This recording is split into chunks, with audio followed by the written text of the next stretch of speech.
မင်္ဂလာပါကျွန်တော်နာမည်ကတော့ဦးကျော်ဝဒီလို့ခေါ်ပါတယ်ကျွန်တော်ကတော့ဒီမိုင်းလီရွာတစ်လောက်နဲ့ချခရီးအသင်းတော်ရဲ့ဓမ္မဝန်ဆောင်တူဖြစ်ပြီးတော့အခု World Vision တိန်နေနဲ့အတူပူပေါင်းဖွင့်လှစ်ထားတဲ့ Aiden Light Computer Training Center ရဲ့ trainer တူဖြစ်ပါတယ်ဒီ Aiden Light Computer Training Center ကိုဖွင့်ပြရတဲ့အကြောင်းကတော့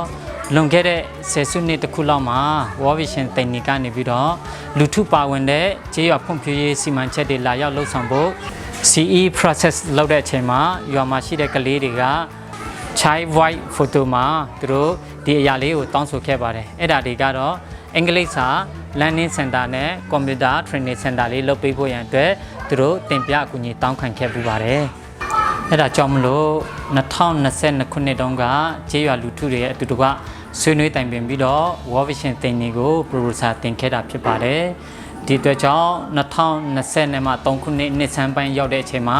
World Vision တင်နေကနေပြီးတော့မိုင်းဒီရွာတိ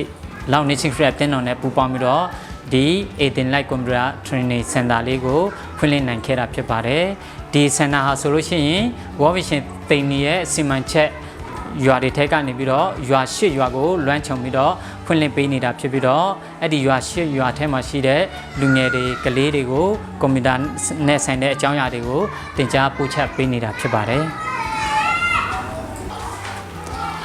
ဒီသင်တန်းရဲ့ရည်ရွယ်ချက်ကတော့ကျေးရွာတိုင်းမှာရှိတဲ့ကလေးတွေဒီကွန်ပျူတာအသုံးပြုနည်းကို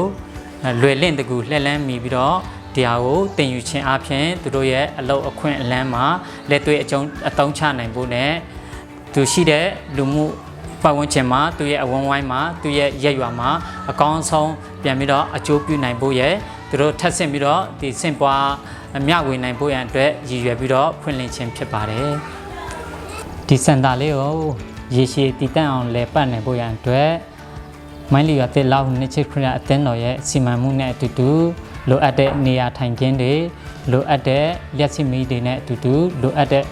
အကောင်းဆုံးနေရာတွေကိုဖန်တီးပြီးတော့လှုပ်ဆောင်သွားဖို့ရန်အတွက်ရှိသလိုအထူးသဖြင့်တင်တန်းနဲ့သက်ဆိုင်တဲ့ပစ္စည်းရတွေသူဆက်ပစ္စည်းတွေအကောင်လုံးကိုမပြောင်းမပြတ်အောင်စနစ်တကျ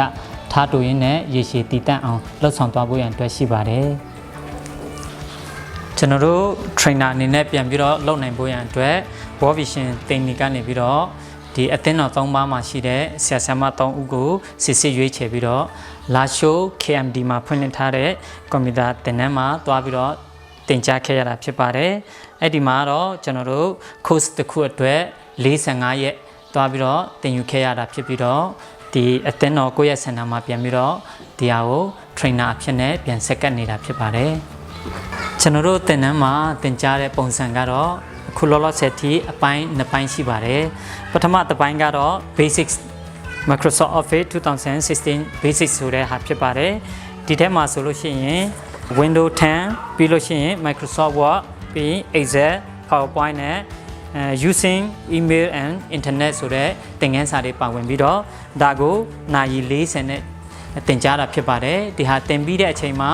test လုပ်ပြီးအောင်မြင်တဲ့သူတိုင်းဒီ certificate ကိုချီးမြှင့်တာဖြစ်ပါတယ်ဒုတိယတစ်ခုကတော့ဒီ advance ဖြစ်ပါတယ်basic တက်ရောက်ပြီးတော့အောင်မြင်တဲ့သူက advance ကိုဆက်ပြီးတော့သင်လို့ရတယ်လို့ဒီ advance မှာဆိုရင်လည်း Windows 10ပါမယ် Microsoft Word Advanced 2019 Excel ပြီး PowerPoint Outlook Express နဲ့ Corridor တွေပါဝင်မှာဖြစ်ပါတယ်ဒီဟာဆိုရင်လည်းနာရီ40နဲ့သင်ကြားရတာဖြစ်ပြီးတော့ test အောင်မြင်တယ်ဆိုလို့ရှိရင်ကျွန်တော်တို့ဒီ certificate လေးကိုချီးမြှင့်တာဖြစ်ပါတယ်ဒီအပြင်ကျွန်တော်တို့က World Vision ရဲ့ကူညီပံ့ပိုးမှုကြောင့် video editing နဲ့ Photoshop ပညာကိုဒါ TOT ပြန်ပြီးတော့ရရှိပြီးဖြစ်ပါတယ်ဒါကြောင့်မလို့သင်တန်းတက်ရောက်ပြီးသွားတဲ့လူငယ်နေရာကျော်ကိုသူတို့ပြန်ပြီးတော့ဒီဟာကိုသင်ယူနိုင်ဖို့ရန်အတွက်ကျွန်တော်တို့video editing နဲ့ Photoshop ကိုဒီလာမဲ့2025ခုနှစ်လပိုင်းကနေစပြီးတော့သူတို့ကိုထပ်ပြီးသင်ကြားသွားဖို့ရန်အတွက်အစီအစဉ်ရှိပါတယ်ခုဆိုလို့ရှိရင်ကျွန်တော်တို့ဒီ basic နဲ့ advanced course နှစ်ခုကိုဒီနှစ်ကျော်ကာလအတွင်းမှာစင်တာ3ခုကနေပြီးတော့ကလေးသူငယ်ပေါင်းလူငယ်အားလုံး200ကျော်ကိုမွေးထုတ်ပေးပြီးဖြစ်ပါတယ်ကွန်ပျူတာသင်ကြားတဲ့အခါမှာတွေ့ကြုံရတဲ့စိန်ခေါ်မှုတွေကတော့ဗာလဲဆိုလို့ရှိရင်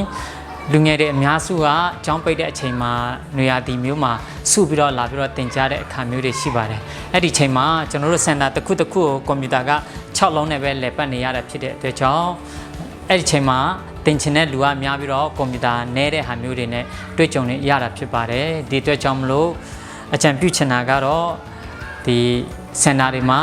ကွန်ပျူတာလေးကိုထပ်ပြီးတော့ဖြည့်ပေးနိုင်လို့ရှိရင်ဖြည့်ပေးပါအောင်လို့အကြံပြုချင်တာဖြစ်ပါတယ်Hello, ngabe omele shamana puti mewe yo. Ngale shevine la wika tuwe kriya omo. Yane shana okolo ovu shemati le shekai cheve shamati apewe yo. Petawe ko apata muli kriya omo okolo potawe. Go vishin tija tele potawe indilai kupita okolo. Olo peti ke hi petawe yamite apewe yo. Kupita chivega hiwe chapatoleဟီတာဝဲကျွီချာကျွလေနေအခလိုမကိုခရိယာအမောခလိုမကိုလိုဝဲချလာဝကခလိုမကိုဂျေဒတ်တော့ပိုကူပိဝဲလီတော့ကခလိုမကိုရဲချဲဝဲယိုလီကွန်ပျူတာမာလာဝဲရှာလာတာရမကိုကွန်ပျူတာချဝဲတဲ့မှာချဖောကတော့ပိုအခါဂူလာဝဲဝဗီရှင်အဟူနာတေရလီလီချအဘူဂျာတဲ့ကိုလေဂျကလိုတေလေဘူခေါ်ယလာဝဲယောမင်္ဂလာပါသမီးရဲ့နာမည်ကတော့နမေပတ်ခိုင်ဖြစ်ပါတယ်သမီးကတော့တိန်းနေမြို့နယ်မိုင်းလီယာတေကျွေးရမှာနေထိုင်ပါတယ်သမီးကတော့ World Vision နဲ့အသင်းတော်ကနေပူပေါင်းပြီးဖွင့်လှစ်ထားတဲ့ဒီ Intellite ဆိုတဲ့ကွန်ပျူတာစင်တာမှာ Basic Course နဲ့ Advanced Course ကိုပြီးဆုံးထားပြီးမှ Certificate ရရှိထားတဲ့လူငယ်တအုပ်ဖြစ်ပါတယ် World Vision AP Office မှာ Paid Worker Office Assistant အနေဖြင့်တာဝန်ယူလုပ်ကိုင်နေတဲ့လူငယ်တအုပ်ဖြစ်ပါတယ်ကွန်ပျူတာသင်တန်းကို PC အောင်မြင်ထားတဲ့အတွက်လုပ်ငန်းခွင်ဝင်ရောက်ပြီးမှလူတွေ့အင်တာဗျူးတွေကိုဖြေဆိုတဲ့အခါမှာလည်းအခက်အခဲမရှိဘဲနဲ့ကြော်လာနိုင်ခဲ့ပါတယ်။အကြောင်းလုပ်ငန်းခွင်ကိုရောက်ပြီးတဲ့အချိန်မှာလည်းကိုယ့်ရရှိထားတဲ့ဝင်ငွေနဲ့မိသားစုတစ်ဖက်တစ်လမ်းကနေကူပတ်ဖို့ကူညီမှုတွေရခဲ့တယ်။အိမ်မှာရှိတဲ့ကျမရဲ့ညီမလေးတို့ပဲကွန်ပျူတာနဲ့သက်ဆိုင်တဲ့နည်းပညာပတ်ဖို့မှုတွေကိုဝင်မြောက်ခွင့်ရခဲ့တယ်။မိဘတွေရဲ့ကျမရဲ့ကိစ္စရက်တွေမှာလည်းကိုယ့်ရဲ့ဝင်ငွေနဲ့တစ်ဖက်တစ်လမ်းကနေပြီးမှပြုစုဆောက်ခွင့်တွေလည်းရခဲ့ပါတယ်။အခြားလူငယ်တွေကိုလည်းယခုလိုကွန်ပျူတာသင်တန်းတွေတက်ရောက်ထားကြဖို့အတွက်လည်းဒီကနေပြီးတော့အားပေးချင်ပါတယ်။ဘာကြောင့်လဲဆိုရင်လူငယ်တွေအနေနဲ့ဒီလိုသင်တန်းတွေကိုတက်ရောက်ထားခြင်းအပြင်အလုပ်အကိုင်အခွင့်အလမ်းတွေလည်းများစွာရရှိနိုင်မယ်။မိသားစုအတွက်ရအတွက်လည်းများစွာအကျိုးရှိနိုင်မယ်ဆိုတာကိုကျမရဲ့ကိုယ်တွေ့အသိအကြုံလေးအပြင်အားပေးတိုက်တွန်းချင်ပါတယ်။